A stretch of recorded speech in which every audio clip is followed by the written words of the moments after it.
Hello everyone, हमारा topic चल रहा है केमिकल काइनेटिक्स। आज उसमें हम टॉपिक है हमारा radio active decay, radio active विघटन। रेडियो एक्टिव रूपांतरण अथवा रेडियो एक्टिव तत्वों के विघटन में परमाणु विखंडित होकर एक या अधिक नए परमाणु देता है। अतः ऐसी रासायनिक अभिक्रिया माना जा सकता है जिसमें एक अणु परिवर्तित होकर एक या अधिक उत्पाद देता है। अतः रेडियो एक्टिव विघटन एक आणविक अथवा प्रथम कोटि की अभिक्रिया यूनिमोलिकुलर या फर्स्ट ऑर्डर रिएक्शन। माना कि रेडियो एक्टिव तत्व ए विघटित होकर दूसरा उत्पाद बी देता है। ए से क्या बन रहा है आपका बी। अतः प्रारंभ में t = 0 पर ए के N0 परमाणु उपस्थित है तथा किसी क्षण अर्थात t समय के पश्चात ए के Nt परमाणु उपस्थित है। यदि अनंत सूक्ष्म समय dt में dNt परमाणु विघटित होते हैं तो -dNt/dt विघटन की दर को प्रदर्शित करता है। विघटन का वेग उपस्थित परमाणुओं के समानुपाती होता है, अर्थात विघटन का वेग -dNt/dt proportional to the Nt या -dNt/dt λNt, जहाँ पर लैम्डा समानुपाती स्थिरांक है और इसको हम वेग स्थिरांक भी कहते हैं। लैम्डा को क्षयांक या विघटन स्थिरांक कहते हैं। प्रत्येक रेडियो एक्टिव तत्व के लिए लैम्डा का एक निश्चित और विशिष्ट मान होता है। यह प्रत्येक तत्व का अभिलाक्षणिक स्थिरांक होता है। -dNt/nt λdt। दोनों तरफ समाकलन करने पर -dNt/nt λdt या -log Nt λT + c, जहाँ पर c समाकलन स्थिरांक है। प्रारंभ में t = 0 पर कोई विघटन नहीं होता, अर्थात Nt = N0 या -log N0 λ.0 + c। c का मान रखने पर -log Nt λT -log N0 या लैम्डा = 1/t log N0/Nt या लैम्डा = 2.303/t log N0/Nt या Nt की वैल्यू आपको निकालनी है तो Nt = हो जाएगा N0 e⁻ λT। इस समीकरण में जो लैम्डा होता है वो आपका विघटन स्थिरांक या वेग स्थिरांक कहलाता है। N0 = a रेडियो एक्टिव पदार्थ की प्रारंभिक मात्रा, Nt = a-x रेडियो एक्टिव पदार्थ की t समय पर शेष बची मात्रा। N0 - Nt = a-a + x radio active पदार्थ की वह मात्रा जो t समय में विघटित हुई है, अर्थात लैम्डा = 2.303/t log 10 a/a-x। ये जो समीकरण 46 और 47 है ये फर्स्ट ऑर्डर की तरह ही है, तो इसमें भी अभिक्रिया की दर एक अभिकारक की सांद्रता के समानुपाती होती है, तो ये प्रथम कोटि की अभिक्रिया कहलाती है। अतः रेडियो एक्टिव विघटन प्रथम कोटि की अभिक्रिया है। इसका जो मात्रक है वो है समय इन्वर्स। अब इसकी अर्धायु देखते हैं। अर्धायु वह समय है जिसमें कोई रेडियो एक्टिव तत्व अपनी प्रारंभिक मात्रा का आधा विघटित हो जाता है। यदि रेडियो एक्टिव तत्व की अर्धायु t½ है तो माना कि रेडियो एक्टिव तत्व A विघटित होकर दूसरा तत्व B देता है, तो t = t½ तो Nt = हो जाएगा N0/2। तो हमने यदि वैल्यूज़ रखते हैं इसके अंदर तो हमारे पास लैम्डा की जो वैल्यूज़ आती है सॉल्व करने पे वो आती है 0.696/लैम्डा। Average of mean life. किसी रेडियो एक्टिव पदार्थ के विघटन स्थिरांक लैम्डा का व्युत्क्रम उसकी औसत आयु कहलाता है। यानी कि जो लैम्डा है विघटन स्थिरांक का व्युत्क्रम जो होता है वो उसकी औसत आयु कहलाता है। इसे हम टो से प्रदर्शित करते हैं। टो = 1/लैम्डा या लैम्डा = 0.6932/t½ या टो = t½ 0.6932 या टो = 1.44t²। किसी रेडियो एक्टिव पदार्थ की औसत आयु उसकी अर्धायु की 1.44 गुना होती है। जैसे कि आपको एक एग्जाम्पल दे रखा है कि एक रेडियोधर्मी से 3/4 मात्रा का विघटन 2 घंटों में होता है, तो उसकी अर्धायु ज्ञात कीजिए। यानी कि लैम्डा = 2.303/t log N0/Nt। तो यहाँ पे t = आपको 2 घंटे दे रखा है यानी 120 मिनट हो गया। आप Nt की वैल्यू निकाल लेंगे। 3/4 विघटन हो रहा है और स्टार्टिंग में माना 1 है तो Nt की वैल्यू 1/4 आ गई। तो ये वैल्यू जब आप कैलकुलेट करके इससे आप t½ की वैल्यू निकाल सकते हैं। नेक्स्ट टॉपिक है हमारा रासायनिक बल गतिकी की प्रायोगिक विधियाँ, experimental methods of chemical kinetics.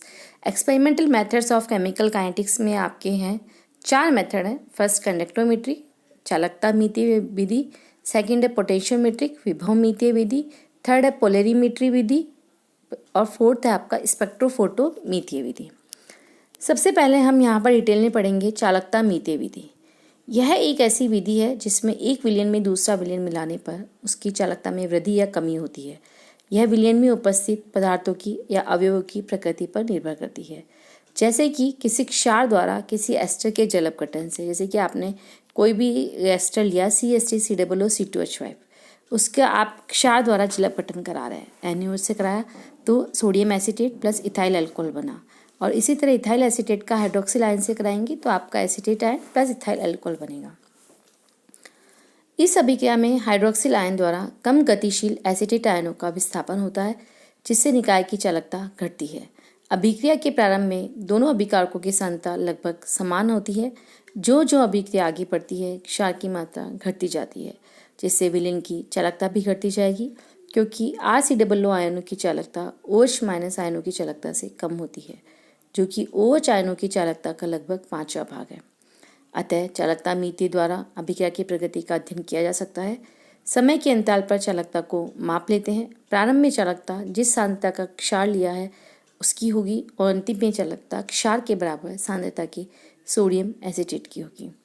ज्ञात सांद्रता के NaOH को फ्लास्क में लेते हैं, वह दूसरे फ्लास्क में एस्टर लेते हैं। दोनों को ताप स्थायी में रख देते हैं। स्थिर आने पर दोनों की समान सांद्रता के विलयन को मिला देते हैं और विलयन में चालकता सेल को रखकर घड़ी को प्रारंभ कर देते हैं। समय के अंतराल 2-2 मिनट या 5-5 मिनट पर चालकता मापी द्वारा विलयन की चालकता ज्ञात कर लेते हैं।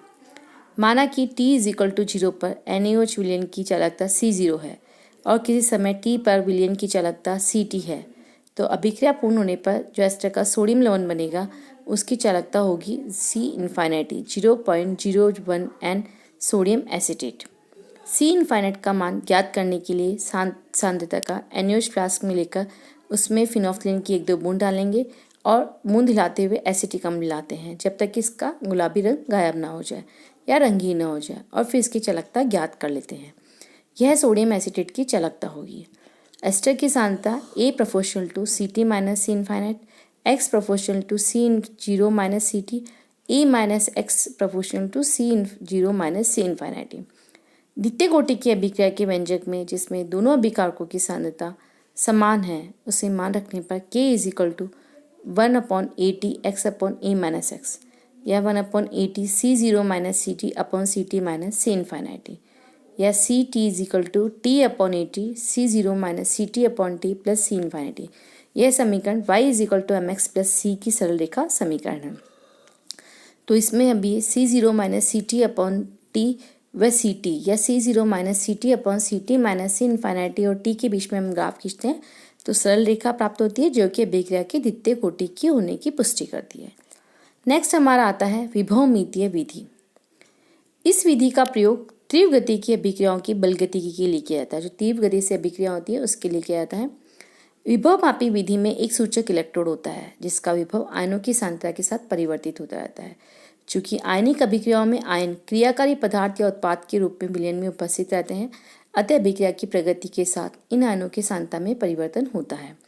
अतः सूचक इलेक्ट्रोड का विभव भी अभिक्रिया होने के साथ परिवर्तित होता रहता है, परंतु इसका निरपेक्ष विभव अलग से ज्ञात नहीं किया जा सकता। अतः इसके साथ संदर्भ इलेक्ट्रोड को जोड़ा जाता है जिसका विभव अभिक्रिया के दौरान स्थिर रहता है। अतः पूर्ण सेल का विभव अभिक्रिया मिश्रण में उपस्थित आयनों की सांद्रता पर निर्भर करता है। इसलिए अलग अलग समय पर सेल का विभव अर्थात इलेक्ट्रोड का विभव मापकर अभिक्रिया की दर ज्ञात कर सकते हैं। उदाहरणतः इस विधि द्वारा फिनॉल का ब्रोमीनीकरण अभिक्रिया की बलगति का अध्ययन किया गया। इसमें सूचक इलेक्ट्रोड प्लेटिनम इलेक्ट्रोड ली गई व संदर्भ इलेक्ट्रोड के रूप में संतृप्त कैलोमल इलेक्ट्रोड का उपयोग किया गया। इन इलेक्ट्रोडों को अभिक्रिया मिश्रण फिनॉल प्लस ब्रोमीन प्लस आदिके में ब्रोमाइड आयन में डुबाया जाता है और ब्रोमाइड आयनों की अधिकता के कारण प्रेक्षित विद्युत वाहक बल EMF केवल शेष ब्रोमीन की सांद्रता पर निर्भर करता है। इस तंत्र का इलेक्ट्रोड विभव नन समीकरण द्वारा ज्ञात कर लेते हैं तथा इलेक्ट्रोड विभव व समय के साथ ग्राफ से K का मान ज्ञात करते हैं। नेक्स्ट आती है हमारी पोलेरोमीट्रिक या ध्रुवण मापिक विधि। इस विधि में अभिक्रिया का प्रगति का अध्ययन पोलेरोमापी या ध्रुवण मापी की मदद से ध्रुवित प्रकाश के ध्रुवण तल के घूर्णन कोण में परिवर्तन के ज्ञात किया जाता है। फॉर एग्जाम्पल विल्हेल्मी ने सर्वप्रथम उत्प्रेरक तनु खनिज अम्ल HCl की उपस्थिति में सुक्रोज का प्रतिलोमन का वेग अध्ययन पोलेरोमीट्री से किया। सुक्रोज C12H22O11 उसका हमने हाइड्रोलिसिस कराया तो ग्लूकोज और फ्रक्टोज बना। इसमें अभिक्रिया का वेग सुक्रोज की सांद्रता पर निर्भर करता है, न कि जल की सांद्रता पर।